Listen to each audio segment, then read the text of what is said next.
Hey, welcome to the follow-up video where we answer the questions, comments, cheap shots on the video where built this accessory shelf. This was one of three accessories that were in an article from 1955 and from Popular Science. And in that video, I built the shelf, and there were a whole bunch of comments about the same thing. So we'll address all those in bulk here real quick. But the one question that came up several times is, where can I get the plans? I shared that information. You can get the original plans at mygrowthrings.com. They're free. They don't belong to me. You can download them. You can create an account by going there and clicking on About Memberships. There's a free level and there are paid levels. The paid levels give you some benefits, I hope. Nothing else, thank you. They help support the channel, and I'm serious about that. But get in there, man, because that answers the next question. Is people were asking, well, I made something similar. I'd love to send you a picture, but I can't send pictures here on YouTube. That's right. You can't share pictures on YouTube if it's not your video or your post. So they were asking, could they email me? Yeah, you can, but it's going to go into my inbox, which is one of several inboxes, and I might find it. The best way, get over to mygrowthrings.com. You can share pictures with the whole group, or you can share them directly with me, or if there's someone else you're chatting with, you can have private chats there, unlike here on YouTube. So get over there and join. Okay, one last comment, and I'm sorry, a lot of business up front here. Do me a favor, if you've never done this, leave a comment on this video with your name. Sign it as your name. You can say something, but hugs and kisses, Steve. You don't have to do that because I love addressing you by your name. Some of your channel names are very clever, and it's not you, and it's So let's go on to the questions, comments, and cheap shots. But do me that flavor, please. So Lou and Bob and Alan and Dana and James and several other people commented on the height of this and said, this is crazy talk. Why is all this stuff so high? So let's, again, talk through the variants. I can lower this down to the table height if I want to remove the upper saw guard and the blade, and I can still store everything up underneath it. If I wanted to remove the tables as well, I could mount the shelf lower still. If space isn't important, if I don't need to slide the mark underneath this, then you could mount it at the perfect height. And what would that height be? That height would be level with this point right here on your mark, which is about 31 inches off the floor, I believe. So then you could take your accessory off the shelf and just lift it a few inches and put it on to your mark, or even onto the power station if you're using the power station, which somebody asked, what is that thing? That is a tool called a power station that Shopsmith made for a time. It's a variable speed stand that you can run any of these accessories on, except for, in my opinion, the jointer. We've argued that before. Anyway, yeah, you could mount them lower, and that would make perfect sense if you have the space to do so. Now, the one thing that is kind of weird is in the original design, if you're mounting the bandsaw lower anyway, why is it so low? Why not go ahead and mount that at the perfect height? I don't know the answer to that question. It should be higher. So, great question. Mr. Gunn said, well, first off, he was shocked that I was using a Craig jig and not doing that on the Shopsmith. Yes, I own, I believe, every Craig jig ever made, including a Craig Foreman, which is that freestanding tool with the lever and everything. I love the Craig jigs. I like pocket screws in the right place, and it was just convenient to me. Okay, for all those reasons. Then he also, and he as well as several other people, noticed that the shelf is bowing in the center. It's bowing down. Excuse me, I'm removing my notes here. Yes, it is bowing down. I don't know if if the board was bowed to begin with. I don't know that it's because of the weight here. What I don't think folks could see in the video is I'm currently running a laser. I got a line level here, and I noticed that it didn't cast enough of a line or a bright enough line for it to be seen on camera.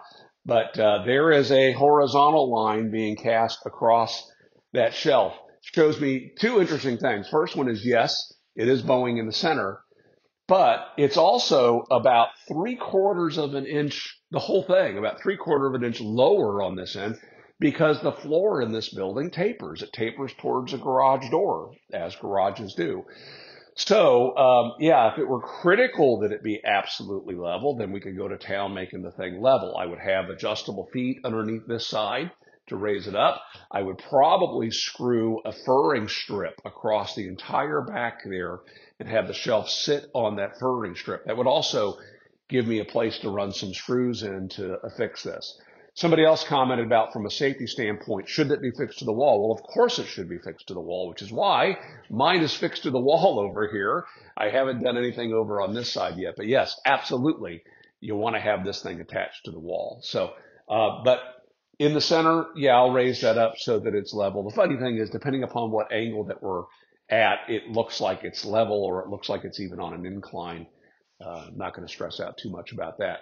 Tom said, will the jointer rest securely if its mounting tubes slip into slots instead of holes? I thought that was an interesting question, because if you could take this jointer and slide it onto the shelf, wouldn't that be easier?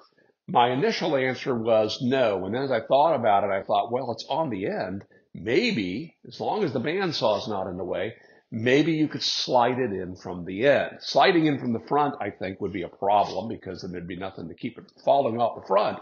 But sliding it in from the end could be interesting. However, the challenge is the space between the dust chute and those tubes is very narrow. So maybe that would need to be a piece of steel that you would have as the front lip of that. So the answer that I gave was, I don't know. It would probably take some engineering, but not a bad idea, since we're not operating it up there. We're just storing it. So yeah, let's look into that. Ron says, great idea. All of my SPTs, or special purpose tools, or single purpose tools, which is what these things are back here, have found homes on individual power stands, except for the jointer, which I have permanently mounted on the left end of my 510. I know that you said you were going to attach the shelf to the wall, but did not see that happen. I've already addressed this. Are you not concerned it's top heavy and could topple? Yes, I was. Okay, we answered all that. I thought it was organized before I started filming. All right, Jim and Dave and another Jim and several others made similar comments about storing the SPTs. Said an extra Mark V with or without the headstock, meaning you could get a used Mark V, and even if you take the headstock off and resell it or use it as a replacement someday, but having that base with the legs and the ends would be a great storage rack for SPTs. Absolutely. You can take your accessories and store them on the two ends. You could take a piece of plywood and attach it to the way tubes and mount some bases on that, and you could basically simulate the SPT stand that Shopsmith used to sell. Several other people, or maybe those folks included, mentioned that when they did a change of their machine to give them the double tilt, that they ended up with extra end pieces, at least one for sure. Do you get two? I forget.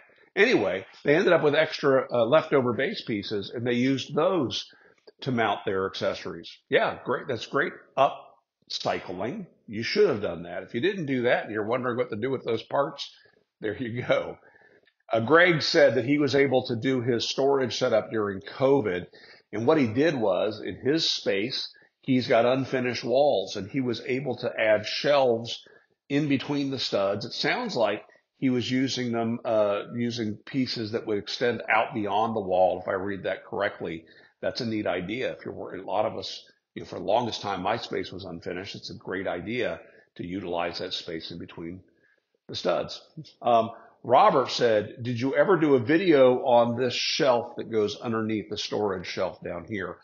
No, I've never done one. It's something I need to do. Interesting story background on this. Shopsmith never intended to sell an accessory shelf. It was something that they put on the machines that their presenters would use, so they would have all the things that they needed in front of them. And as the years went by, people asked about them. Hey, can I get that? And so they started offering them for sale. Well, as this machine evolved from the Model 500 to the Model 510 to the Model 520 to the Mark 7 and so on, that shelf evolved. The different accessories took on different shapes.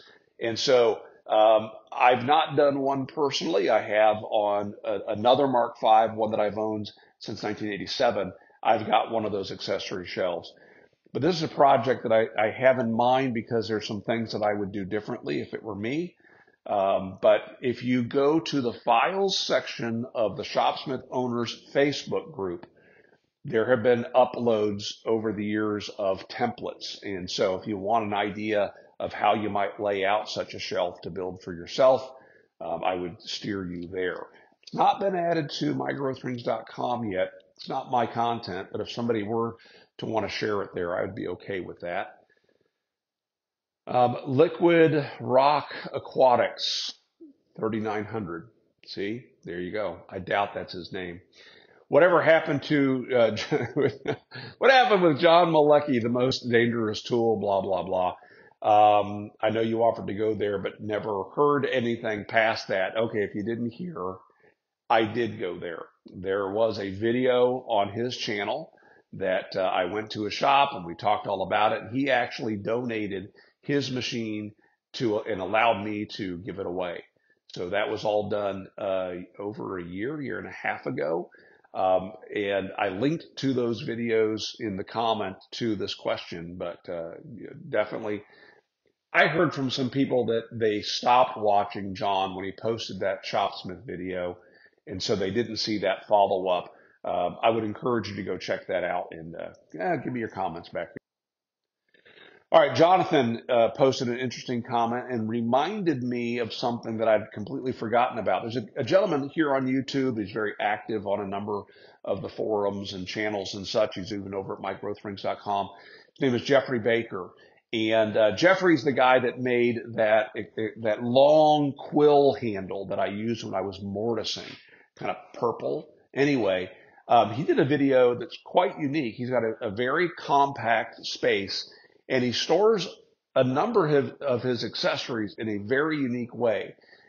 He's hanging, for example, his jointer, he hangs it vertically. He mounts his bandsaw. He sticks it on the wall with the two bases that are normally facing down, the posts. He plugs them in, and then he pivots this thing up. I'll link to his video. It's quite interesting. Yeah, some of those ideas are kind of cool, especially if you're working in a very tight space. My space is not quite that tight here, and so I didn't pursue that. But Jonathan, thank you for reminding me of that video. Dave and Ken and Bill and several others suggested hoists, and things to make adding these accessories easier as we get older. In fact, Doug shared this picture with me, and this is a shop built, you could call it a hoist, you could call it a crane, whatever, that allows him to lift all of his accessories, including even the main table of his Shopsmith, to make it easy to move things around. All those are great ideas. If you can suspend a hoist from the ceiling, or even cantilever it off of the wall, or have something that rolls around as Doug has made, those will help us continue woodworking well into our old age. One of these days, maybe we'll do something like that. I certainly have the space here. And again, I'll go back to the original thought of just mount these at a reasonable height, and I think that'll be a winner. If you have all the space in the world, you can mount these on their own stands. Shopsmith made power stands that you could attach these permanently and put the proper step pulleys and guards and things to drive them, which was really cool because this was a system that would grow with us as our space and money grow.